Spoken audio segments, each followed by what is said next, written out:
Hello student, এই ভিডিওটোত মই সদ্য অনুষ্ঠিত হৈ যোৱা ক্লাছ 9ৰ সেকেন্ড ইউনিট টেষ্ট 2025-26 ৰ জেনাৰেল সায়েন্সৰ কোৱেশ্চন পেপাৰখনৰ সলিউশন ভিডিও আগবঢ়াবলৈ লৈছো আৰু যিবিলাক ডিস্ট্ৰিক্টত এতিয়াও সায়েন্সৰ এক্সাম হোৱা নাই তেওঁলোকৰ বাবে ভিডিওটো যথেষ্ট হেল্পফুল হ'ব প্ৰেক্টিছ কৰিব পাৰিবা লগতে কমনো কৰিব পাৰে আৰু ইতিমধ্যে মই বিভিন্ন সাবজেক্টৰ সেকেন্ড ইউনিট টেষ্টৰ সলিউশন ভিডিও মোৰ চেনেলত আগবঢ়াইছো যদি তোমালোকে চোৱানে চাব পাৰিবা আৰু তোমালোকৰ স্কুলত এক্সাম ষ্টাৰ্ট হ'লে পাৰিলে কোৱেশ্চন পেপাৰবোৰ মোৰ WhatsApp নম্বৰত ক্লিয়াৰকৈ ফটো মাৰি সেন্ড কৰিবা মই যিমানখিনি পাৰো সলভ কৰি দিম তো আহা তেতিয়াহ'লে আমি কোৱেশ্চন পেপাৰখন ডিসকাস কৰোঁ কোৱেশ্চন পেপাৰখনৰ ক অংকত মুঠ 10টা MCQ দিছে এক নম্বৰটো দিছে পটাছিয়ামৰ চিহ্ন অপচন এ Na খ Ka গ কে ঘ Pt ইয়াত পটাছিয়ামৰ চিহ্নটো হ'ব গ কে দুই নম্বৰ দিছে সোডিয়াম হাইড্ৰক্লৰাইডৰ আণৱিক ভৰ আমি জানো যে সোডিয়ামৰ সংকেতটো হৈছে NaOH সোডিয়ামৰ 23 অক্সিজেনৰ 16 আৰু হাইড্ৰজেনৰ গোটেইকেইটা যোগ কৰিলে 40 পাম গতিকে শুদ্ধ অপচনটো হ'ব খ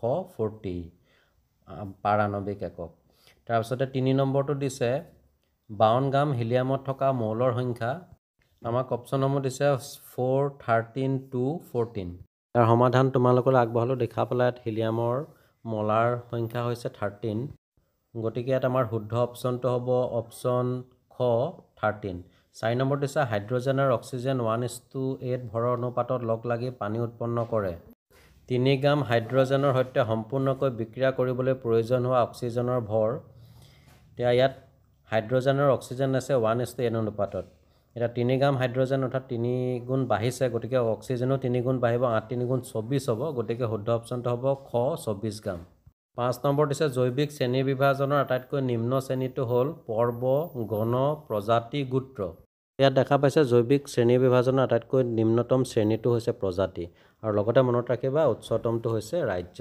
গতিকে ইয়াত আমাৰ শুদ্ধ অপচনটো হ'ব গ প্ৰজাতি খ নম্বৰ দিছে তলৰ কোনটো পক্ষীৰ বৈশিষ্ট্য নহয় ইয়াত উষ্ণৰক্তি কণী পাৰে হাঁওফাঁও এই গোটেইকেইটা পক্ষীৰ বৈশিষ্ট্য হয় কিন্তু ঘৰ নম্বৰ যিটো দিছে নুমেৰে আবৃত এইটো নহয় কাৰণ পক্ষীৰ দেহৰ বহি আৱৰণ পাখিৰে আবৃত গতিকে ইয়াত শুদ্ধ অপচনটো হ'ব ঘ নুমেৰে আবৃত 7 নম্বৰ দিছে মেৰুদণ্ডী প্ৰাণীসমূহ ডেছটা শ্ৰেণীত ভাগ কৰা হৈছে মেৰুদণ্ডী প্ৰাণীসমূহক 5টা শ্ৰেণীত ভাগ কৰা হৈছে গতিকে শুদ্ধ অপচনটো হ'ব খ 5টা 8 নম্বৰ দিছে মহাকৰ্ষণৰ বিশ্বজনীন ধ্ৰুৱক জিৰ গ্ৰহণযোগ্য মান তো ইয়াত আমাক যি 4টা অপচন দিছে তাৰ ভিতৰত শুদ্ধ অপচনটো হ'ব ক 6.7 × 10⁻11 নিউটন মিটাৰ স্কয়াৰ পাৰ কিলোগ্ৰাম স্কয়াৰ নেক্সট 9 নম্বৰটো দিছে মুক্তভাৱে পৰা বস্তু এটাৰ ওজন আমাক অপচনসমূহ দিছে 0 ওজনৰ দুগুণ ওজনৰ আধা ভৰৰ সমান ইয়াত শুদ্ধ অপচনটো হ'ব ঘ ভৰৰ সমান 10 নম্বৰ দিছে পৃথিৱীত বস্তু এটাৰ ওজন 30 নিউটন হ'লে চন্দ্ৰপৃষ্ঠত ইয়াৰ ওজন হ'ব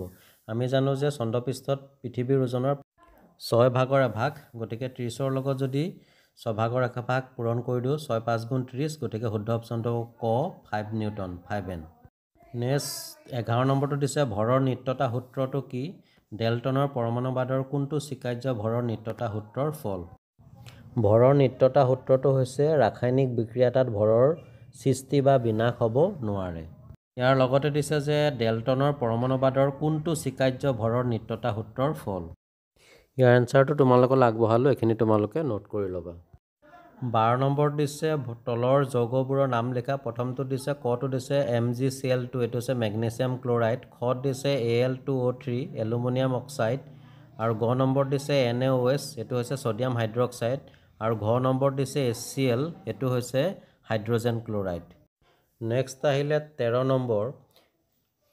নম্বৰটো দিছে মনোৰাইজৰ অন্তৰ্গত জীৱসমূহৰ যিকোনো দুটা চাৰিত্ৰিক বৈশিষ্ট্য লিখা ইয়াৰ উত্তৰটো আমি লিখিব পাৰো এক নম্বৰ বৈশিষ্ট্যটো লিখিব পাৰো মনোৰাইজৰ অন্তৰ্গত জীৱবিলাকৰ কোষত প্ৰকৃত কোষকেন্দ্ৰ আৰু কোষ অংগাণুসমূহ নাথাকে দুই নম্বৰ বৈশিষ্ট্যটো লিখিব পাৰো মনোৰাইজৰ জীৱসমূহৰ দেহ বহুকোষীয় নহয় নেক্সট কোৱেশ্চন নম্বৰ 14 ঢেকিয়া জাতীয় উদ্ভিদসমূহ সপুষ্পক উদ্ভিদৰ পৰা কেনেকৈ পৃথক অৰ্থাৎ আমাক ইয়াত ঢেকিয়া আৰু সপুষ্পক উদ্ভিদৰ মাজত পাৰ্থক্য লিখিবলৈ দিছে ইয়াত তিনটা পাৰ্থক্য দেখুৱাই দিছো তোমালোকে এখিনিকে লিখিলে হ'ব এখিনি নোট কৰি ল'বা নেক্সট আহিলে কোৱেশ্চন নম্বৰ 15 স্মলাৰ জি আৰু কেপিটেল জিৰ মাজত থকা পাৰ্থক্যবোৰ কি কি ইয়াৰ উত্তৰটো লিখিব পাৰো যেটো স্মলাৰ জি হ'ল এটা মহাকৰ্ষণিক ত্বৰণ যাৰ মান স্থানভেদে হলনি হৈ থাকে সাধাৰণতে জিৰ মান বিক্ষোভতকৈ মেৰুত বেছি হয় আৰু ইয়াৰ মান হৈছে 9.8 মিটাৰ পাৰ সেকেন্ড স্কয়াৰ আনহাতে কেপিটেল জি এটা সমানুপাতিক ধ্ৰুৱক যাক মহাকৰ্ষণৰ বিশ্বজনীন ধ্ৰুৱক বুলি কোৱা হয়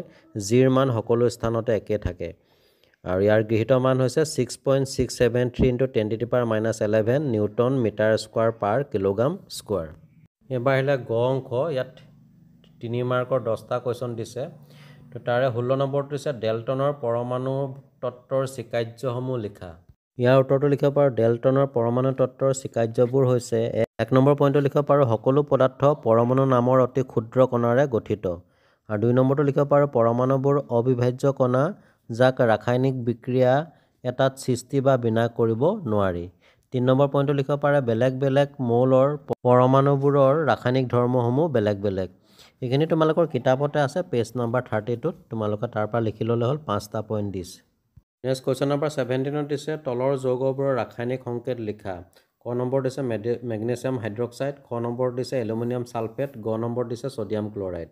ইয়াত মেগনেছিয়াম হাইড্ৰক্সাইডৰ সংকেত হৈছে MgOH2, এলুমিনিয়াম সালফেটৰ সংকেত হৈছে NH42SO4 আৰু ছডিয়াম ক্লৰাইডৰ সংকেত হৈছে NaCl। তোমালোকে এইখিনি প্ৰয়োজন সাপেক্ষে নোট কৰি ল'বা। 18 নম্বৰ দিছে পানীৰ আণৱিক ভৰ গণনা কৰা।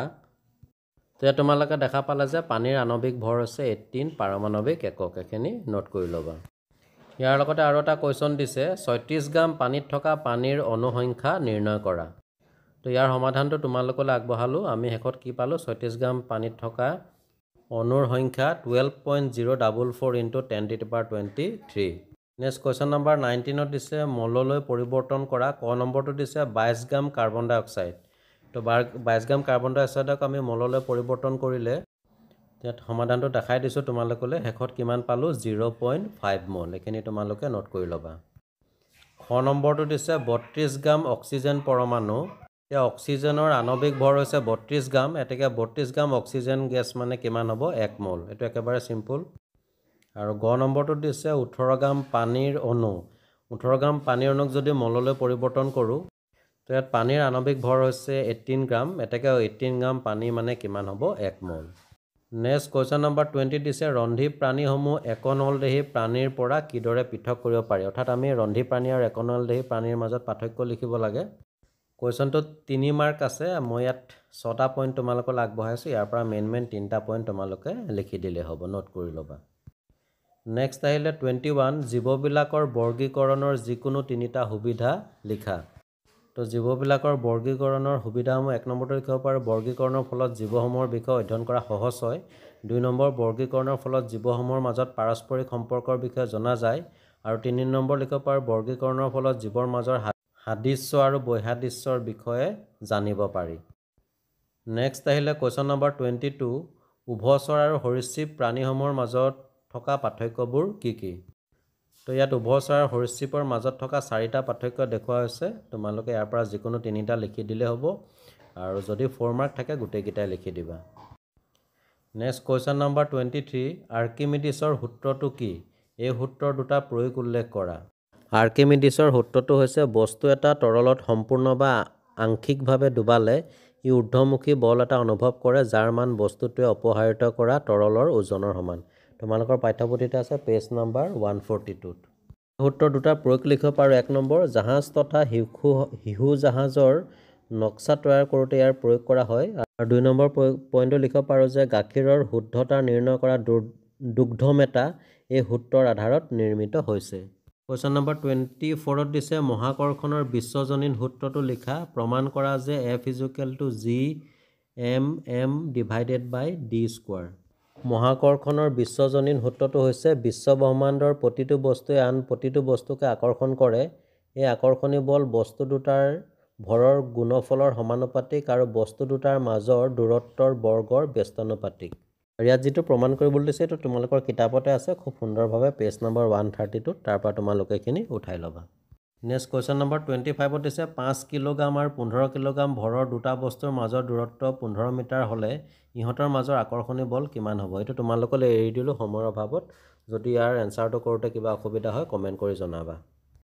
তো ডিয়াৰ ষ্টুডেণ্ট, এয়া আছিলে সদ্য অনুষ্ঠিত হৈ যোৱা ক্লাছ 9ৰ ছেকেণ্ড ইউনিট টেষ্টৰ জেনেৰেল ছায়েন্সৰ এখন সুন্দৰ কুৱেশ্যন পেপাৰৰ সলিউশ্যন ভিডিঅ'। আশা কৰোঁ ভিডিঅ'টো তোমালোকৰ বাবে যথেষ্ট হেল্পফুল হ'ব। তো লাইক এটা কৰি যিমান পাৰা শ্বেয়াৰ কৰি দিবা। আৰু এনেধৰণে বিভিন্ন কোৱেশ্চন পেপাৰ সলিউশন ভিডিও মোৰ চেনেলত কন্টিনিউয়াছলি পাই থাকিবা ইয়াৰ জৰিয়তে যদি তোমালোকে কিঞ্চিত পৰিমাণে উপকৃত হয় তেতিয়াহ'লে মোৰ কষ্টখিনি সাৰ্থক হোৱা যেন লাগিব তো এনিৱে চাই থাকিবা আৰবি লাৰ্ণ কাম এণ্টাৰটেইনমেণ্ট আন এটা ভিডিঅ'ত পুনৰ লগ পাম আজিলৈ আহোঁ ধন্যবাদ